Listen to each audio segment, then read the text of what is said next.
এই পাগলা ষাটটি রাস্তায় বসে বসে ঘাস খাচ্ছিল। তো এই কুকুরটি গাড়ি নিয়ে যাচ্ছিল এই রাস্তা দিয়ে। এসব কাণ্ড দেখে এই লোকটি তার এলাকাবাসীকে ডাক দেয়। কুকুরের এত সাহস দেখে এলাকাবাসী বলতে থাকে, মাথায় নষ্ট মামা। এইদিকে কুকুর ষাঁড়কে সরানোর জন্য অনেক চেষ্টা করতে থাকে, কিন্তু ষাঁড় কোনোভাবেই সরছে না। এইদিকে ষাঁড় কুকুরকে দেখে আক্রমণ করার জন্য চলে যায়।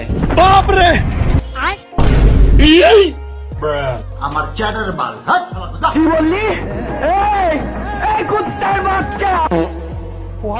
এইদিকে ষাঁড় কুকুরকে গুতা না দিতে পেরে ষাঁড়ের তো মাথা গরম হয়ে যায়।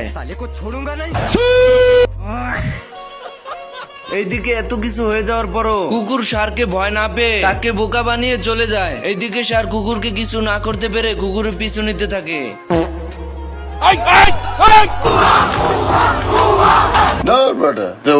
सब क्या देखना पड़ रहा है। কুত্তা গাড়ি থেকে নামার আগে সবাই উঠিয়ে নিয়ে যায় মেকআপ রুমে মেকআপ করানোর জন্য। এরপর জামা কাপড় পরিয়ে দেয়। अरे ये बात तो मेरे दिमाग में आया ही नहीं। कितना अच्छा बात बोला बहन। কুত্তাকে রেডি করে স্পোর্টস মাঠে পাঠিয়ে দেওয়া হয়। स्वागत तो करो हमारा। খবর কাগজে লেখা ছিল কুত্তার নাকি ষাঁড়ের সঙ্গে ফাইট করতে হবে।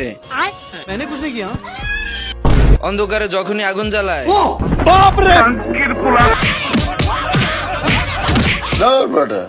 बेटा